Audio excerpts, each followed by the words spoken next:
Magandang hapon sa inyo lahat mga kapuso. Welcome to your favorite in-between sports and entertainment show. This is Game On. My name is Martin Javier. Fresh of our first game today kung saan po meron na naman tayong nakitang upset sa NCAA Season 98. It was the Arellano Chiefs beating out the two-time defending champions, Letran Knights. Pero syempre, hindi lang po ako ang nandito. This is a Sunday special for you guys here on the show.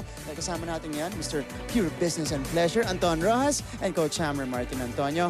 Gentlemen, thoughts muna tayo sa ating nangyaring first game kanina bago natin ipakilala ang ating special guest dito. Anton. 2 words. Even Stevens. Give me hashtag.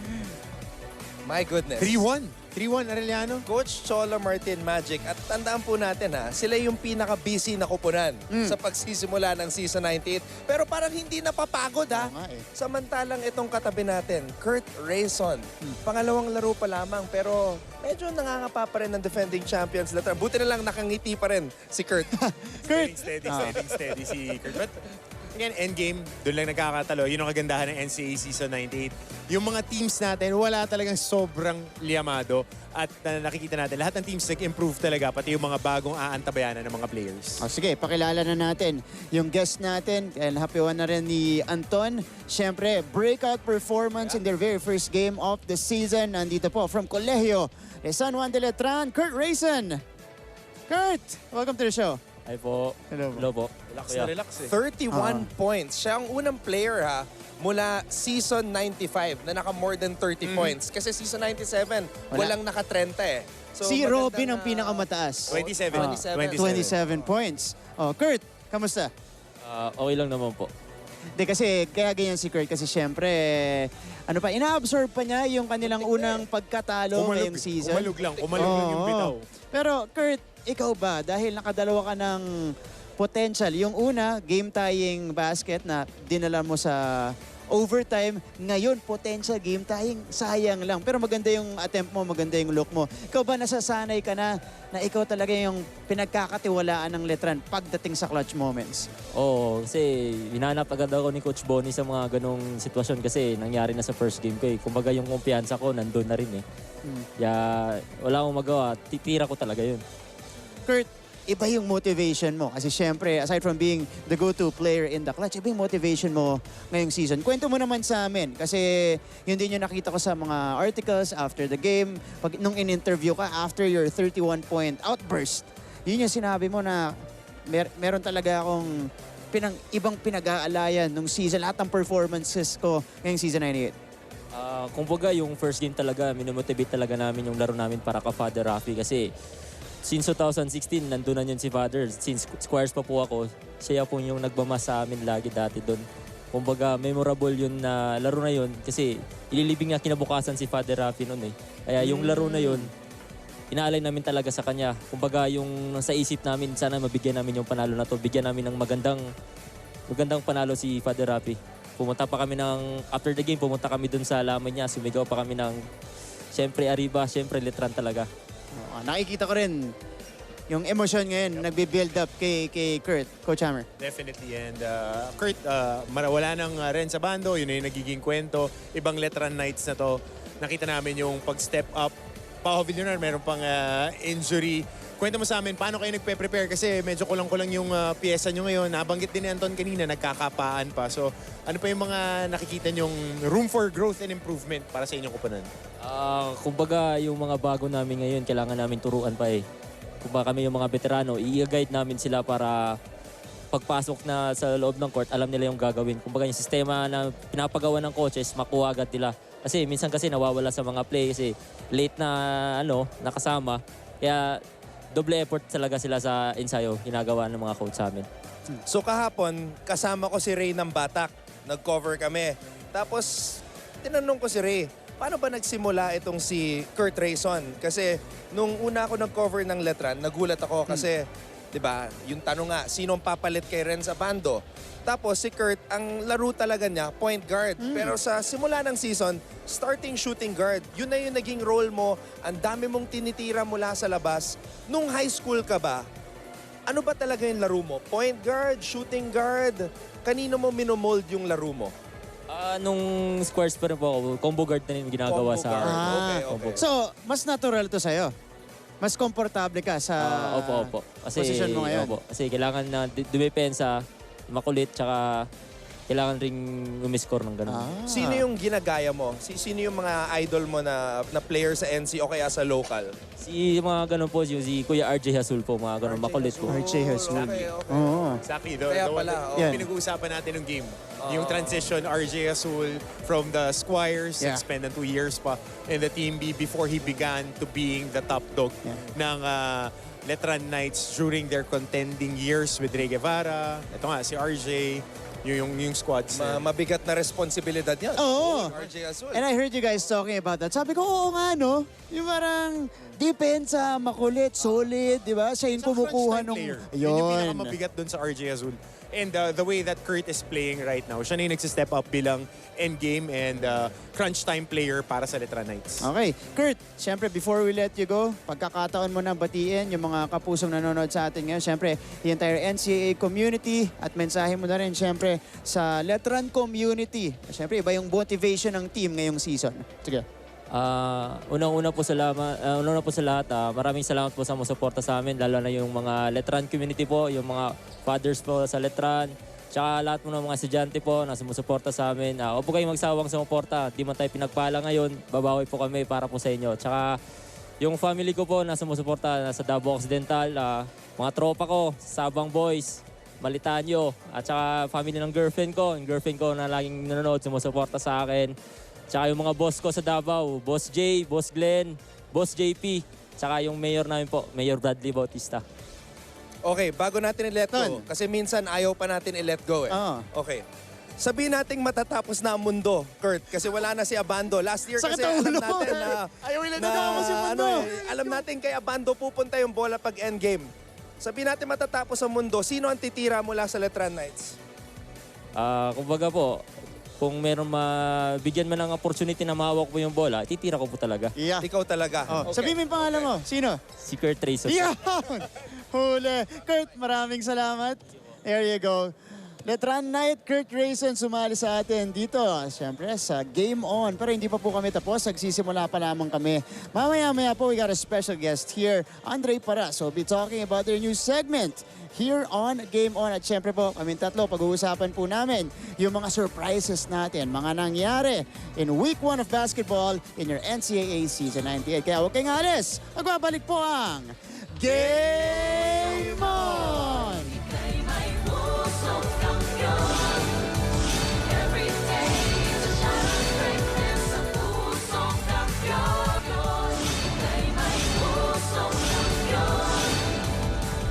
Welcome back to the show. You guys are still watching Game On, your favorite in-between in sports and entertainment show. My name is Martin Javier. Still with Mr. Pure Business and Pleasure, Anton Roxas. Baby. Ayan na. And Coach Hammer, Martin Antonio. As promised, we got our special guest. Import. Right here, meron tayong import. Oh, ito na. Mr. Andre Paras, welcome back to Game On. Good afternoon. How are you guys? Great. Di ba binigyan na natin ng pangalan si Andre? Ano na? Baby Bear. I am sticking to that. Baby Bear. Baby Bear. I was actually surprised that you said you were going to roll with it this season. yeah. So let's stick with it. Baby Bear, Andre Paras. Here So, with us. Baby Bear, syempre, isa ka sa mga abangan natin on the show, Game On. You'll be in a new segment, a brand new segment here on the show. At pin-review na natin yan nung primer.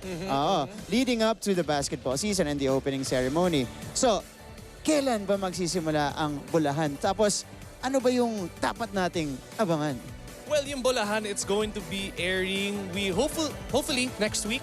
And tomorrow, I don't know if we can spoil it, but I will spoil it. So you guys will have to be ready.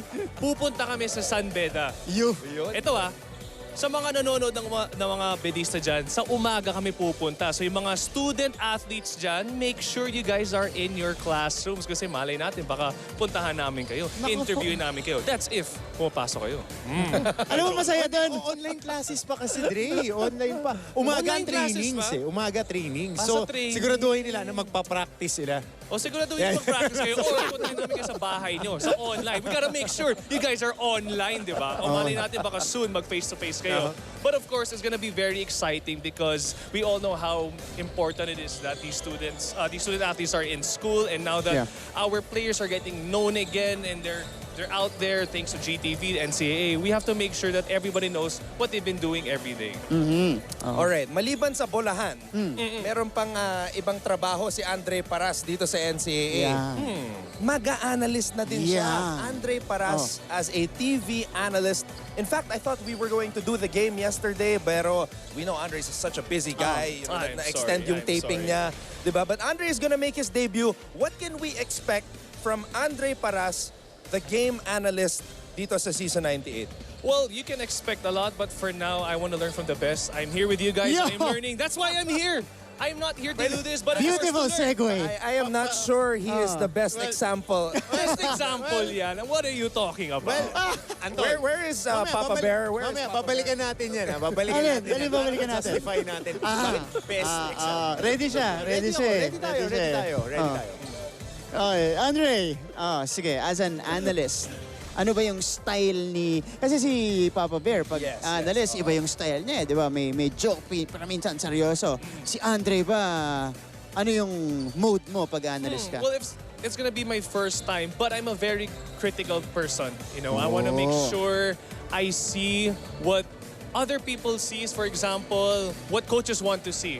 I'm more of, let's just say, a role player. I want to see what players can provide for their teams and what sometimes you don't see on the stat sheet. But of course, being critical is the most important thing as an analyst. And I think we need that, Martz. Yeah. Somebody who is critical, somebody who doesn't shy away from, you know, fiery statements and will call the game like it is. Yes. Because, you Like know, this guy. some people dilly-dally a lot. Yeah, that's... Who are you pertaining to? May I ask? No.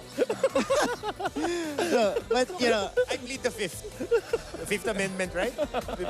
We'll see. We'll see. We haven't even started our discussion on week 1, and, you know, here they are, trading haymakers already. But Andre, sige, your chance to invite our kapusos right now, NCAA student athletes, mga taga-San Beda, na watch out. We are coming for you guys. Pati na rin yung mga players ni Yuri Escueta, Coach Yuri Escueta. Kasi, alam mo maganda dyan, makita niya naglalakad sa hallway. Tapos, ang ginagawa mo dito. May camera dito. May camera. Tryout. Huli. Big man. Oo, magta-tryout. Sige, Andre. But yes, sa ating mga puso and student athletes watching, fans of the NCAA, watch out for Bolahan. That will be next week. Kasama po dyan si Papa Bear and of course, yours truly, Baby Bear. Baby Bear, baby. Yeah, Andre, good luck. And Thank we are you so looking much. forward to watching Bolahan. Thank you guys. Yan. Hinahanap natin. Siyempre, Bolahan din na... sige, mamaya tayong go-Bolahan. Sige. Coming up next, dito po sa Game On, our thoughts dito po sa nangyaring Week 1 of basketball in your NCAA Season 98. At po yan sa pagbabalik ng Game On!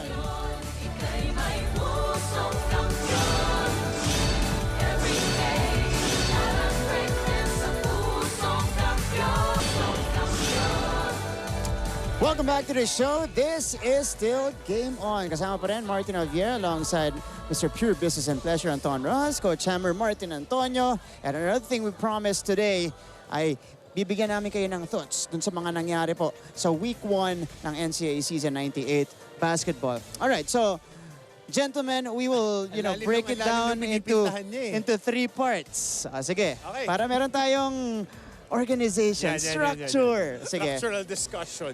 Unahin muna natin. We had a lot of newcomers that had impressive debuts in the NCAA. Para sa inyo, sino yung talagang umangat sa mga first-year players natin? First pick. Una ka, sige. Okay, so I said Miguel Oxon. And he's been playing well so far. 19 points per game, 3.5 assists per outing. I'm sticking with my pick. And okay. Crucial is the 2 steals. Gets a lot of points in transition. Plays hard on offense and hard on defense. And when was the last time a guy scored 20 points in a single quarter here in the NCAA, right? Oo nga. He just, let it fly, made it rain, whatever you want to say. He got buckets in that last Okay, game. I wanna know your thoughts though on the Joseph Yeo comparison. Wow. Because pag sinasabi siya or pag kinakausap siya ng mga coaches, para siyang si the Ninja, Joseph I Yo. can see the shiftiness, but like Joseph Yo was big. Yeah. The guy was buff. So, Tsaka hang time. si Migs is a little bit smaller, but I think Migs is a better shooter than Joseph Yo. Yes. I will say that. I think he's a better shooter than Joseph Yo. I would stay on brand with my pick as one of the best newcomers in the NCAA, Cade Flores. Showed toughness, showed muscle. 18-9 a while ago. He was averaging 9.7 points per game, almost 13 boards a game prior to the game against Letran. He is the only legitimate big guy in their squad. Figuratively and play-wise. Silang dalawa ni Malyari, but Malyari is, talking about Denali, is more of a small forward, power forward type. But Cade Flores, really being the banner man of the Arellano Chiefs, talagang nakikipagbakbakan sa ilalim. I am surprised because finally this guy is making some sense. Because I actually agree with him. Cade Flores. You know, Anton, sustain. Sustain. Ann will be proud. Okay na Ann will eh. be proud. Sustain. Dapat naman talaga yung sinustain mo kasi kino-compliment ka naman eh. Pero ako, pipiliin ko yung kinausap namin kahapon. From the JRU Heavy Bombers, si William C. Yup. This is a first-year player, umangat from their juniors program, from the Light Bombers program. He started both games for JRU. All three games, I think, Not the first one. Not the first one. not the first second one. and the third one. But earned a start at least yesterday. Tapos nakuha nila yung kanilang unang panalo against EAC. This guy has hustle, has heart, and has shooting from the outside. He had 20 points. 5 3-pointers. 5 3-pointers. So ako, may rason kung bakit siya pinagsimula kahapon ni Coach Louis Gonzalez, and he showed us why. Did not disappoint the entire coaching staff, showed out and led this team to a win. Yep. And a few other guys that we want to mention. Montano of LPU and Villegas. Yesterday, crucial baskets in their run against San Beda. They were down big, but they didn't give up, put their will to the test. Yun na lang yung sinabi ni Coach Gilbert doon sa isa nilang timeout. Kailangan lang nating i-outwork ang San Beda, and they did. Yun nga. Si Montaño, I was able to check out his first game of the season. As early as the first game against 4 3-pointers CSB. yesterday. Oh, iba eh. Iba yung niya, hindi siya gigil maglaro for a rookie. Hindi siya bara-bara. Controlled. Kahit na takbuhan dito, takbuhan dyan. Pag in transition, talagang, he takes his time to manufacture his shots. Okay, let's now go to our power rankings. Because I know you guys will agree, this week has been filled with a ton of surprises. Teams that we thought would win, would take care of these games. So sabi mo, surprises. Weren't able to do it. So tayong tatlo, we would agree that it's even Stevens. Yeah. They are the most surprising no question, team. No question. Most surprising team of season 98 is the Arellano Chiefs. Yeah. But I only have them number 3 Number my 2. power rankings. I Number only 2 have ko them sila. number 3. So, but here's the thing about the power rankings. When we started this show with our primer, we all agreed that the top 3 and shoe-ins in the final 4 are Letran, Mapua, and San Beda. And the question was, who would be the 4th team? Para sa akin, Wala yung tatlong team na yun sa akin. well, dalawa na sa akin pa. Yung CSB number 1 para sa akin, wala pang talo, 2-0, LPU, San Sebastian, mabibigat yung kanilang mga tinalo. I have Letran just holding on. Oh, wow. Okay, I have them at the number 4th spot. Arellano at 3. Guess who I have at number 2? LPU. LPU. I did not see that coming. At hindi pa 100% yung Enoch Valdez. Sinabi niya yesterday in the post-game interview, sa second round pa siya magiging 100%. But you see him all over the place. Nag-jogging si James Quecote, hinabol niya yung bola, pinulot niya, went all the way. Yun yung effort na kailangan mo sa isang player na kahit hindi 100% may pusong kampiyon. Exactly. Ako same ako ng rankings. That's true. Same ka? Same ako. Kasi, CSB, No doubt. ibang games. klase. Tough games. These are convincing wins for the CSB Blazers. Talagang, pag tinatambakan, although humabol ang San Sebastian in their last game, pero nakapuhunan na sila eh. Di na nila pinalapit na masyado. Kinulang na ng oras ng San Sebastian. These are convincing wins for CSB, and that's what you like. Consistency for the CSB Blazers all throughout the season. If they do this, they have a good chance. Pero para sa akin, you're right. LPU, I'm seeing shades of Coach Topex Robinson's Yeah. Still part of the LPU program. Pirates. Still That's part of right. the program. No, but the ball pressure. You remember how they used to be? May Marcelino twins off the bench. Papakawalan, hahabulin, kukulitin yung mga guardian ng kabilang team. That's what we're seeing right now from LPU. And the two guys who came from the juniors, Mythical 5, Ato Barba and Maclod Guadagna. Stepping up yesterday. Big shots in the fourth Nagtatranslate quarter. na. Akin naman, parehas tayo. College of St. Benilde, number 1.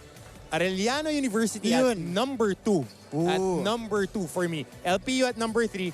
Number 4, I stick to my pick. Oh my It's goodness. Jose Rizal University Heavy Bombers. Letran escaped with a win. That's right. And that was because of 3 bad inbound plays of the JRU Heavy Bombers. Could have been 2-1, but yesterday was a statement game for them. They played lights out from start to finish. Martin, we did the game. They played intense defense till the last second.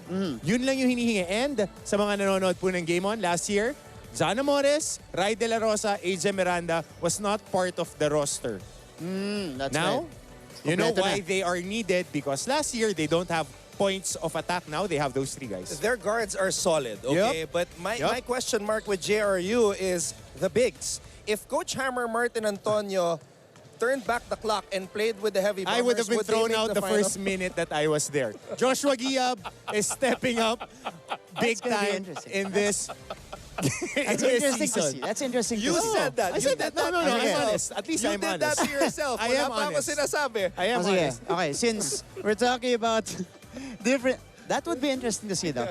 Since we're talking about different individual players already. Sige, week 1 of basketball, who is our early MVP pick? sticking Can to I go preseason. first? I'll go first. I'll go first.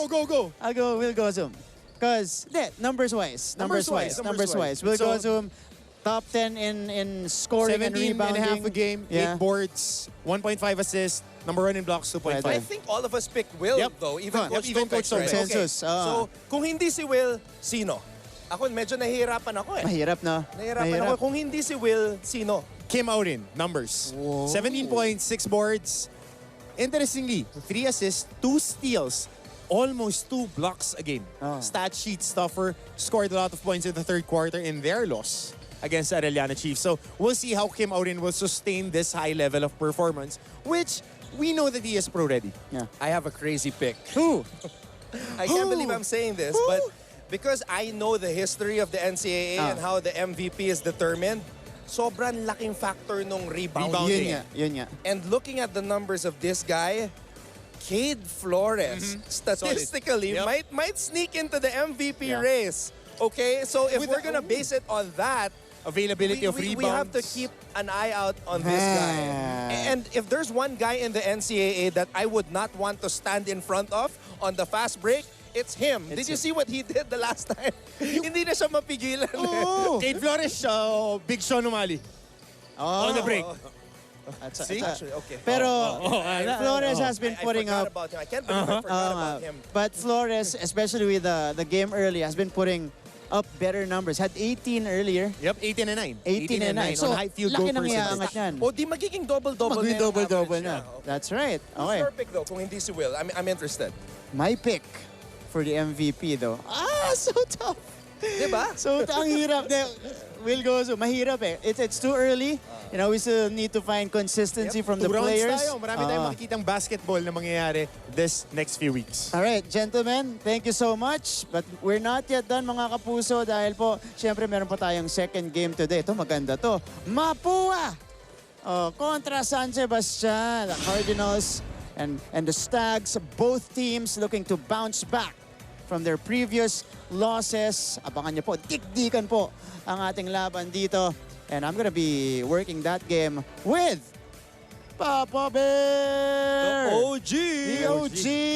Asan si Papa Bear? Ayun na! Yan. Di ba? Ba na yung kumpiyansa ni Papa Bear, hindi siya ganyan nung una. Oh, ngayon pumaposing na. Di ba? Mamaya hingi ako ng Nakita ko hawak red ball pen. Ang daming binibilugan na stats eh. Oh, yun niya. Parang pagod si Papa Parang Bear. nasa casting lang ah. Oo nga eh. Sad, happy, Wow. serious. Oo. Gentlemen, thank you so much for joining us here. Always a As pleasure. always a pleasure, brother. Mr. Pure Business and Pleasure, Anton Roxas, Coach Hammer, Martin Antonio, joining us here on the show. Every Sunday po, ganito kami, didiscuss namin kung ano nangyari sa previous week ng NCAA. But thank you so much for catching this edition of the show. This has been your favorite in-between and sports entertainment show. This is Game On!